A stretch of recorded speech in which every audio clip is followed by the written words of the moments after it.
జగన్మోహన్ రెడ్డి గారు వాళ్ళు చేసిన అరాచకాలు, వాళ్ళు చేసిన కబ్జాలు అలాంటి వాళ్ళ యొక్క పరిపాలన విధానం ఏంటో వాళ్ళ తాతల కాడి నుంచి అన్నీ తెలుసు. వాళ్ళ ఆస్తులు కాపాడుకోవడం కోసం రాజకీయాల్లోకి వచ్చాడు. తండ్రి చనిపోగానే ఆ వంకతో వచ్చాడు. సీఎం అవడానికి ఫస్ట్ టైం ట్రై చేశాడు.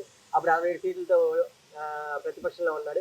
ఇప్పుడు ఆ తర్వాత మళ్ళీ 19 నుంచి 24 మధ్యలో ప్రజలను ఒక ఛాన్స్ వెళ్ళి ముద్దు పెట్టాడు, కౌగిలించుకున్నాడు, ప్రజల్ని కాళ్ళ మీద పడ్డాడు, ఒక ఛాన్స్ ఇచ్చారు. నమ్మి ప్రజలు ఓటేశారు. ఇప్పుడు కూడా ఆయన ఏంటంటే ఆయన ఉన్న కేసులన్నీ బయటపడిపోతాయి. అందుకని ఏంటంటే మళ్ళీ ప్రజల మనిషిని చెప్పుకుంటూ ప్రజల్లోకి రావడానికి ట్రై చేస్తాడు. కానీ ప్రజల మనిషి అయితే ప్రజల్లోనే ఉంటాడు. కానీ కళ్యాణ్ గారు ఏంటంటే ఫస్ట్ నుంచి ఒకటే చెప్తాడు, నేను ఈ రోజు కాదు 25 ఏళ్ల రాజకీయం, నాతో నచ్చిన వాళ్ళు రాజకీయంలో 25 ఏళ్ళు ఓటు పట్టమన్నా. అంటే ఏ రాజకీయ నాయకుడు చెప్తాడండి అంత ధైర్యంగా? అంత ఓర్పుగా ఉండాలనే కదా, ప్రజల కోసమనే కదా. ఆయన డిప్యూటీ సీఎం అవడానికి 10 ఏళ్ళు పట్టిందండి. పార్టీ అధికారంలో రావడానికి 10 ఏళ్ళు పట్టింది. కాబట్టి ఏం తీసుకోవాలి పరిగణలో? ఒక గట్టి పునాది వేస్తే మనం ఎన్నంతస్తులైనా వేసుకోవచ్చు.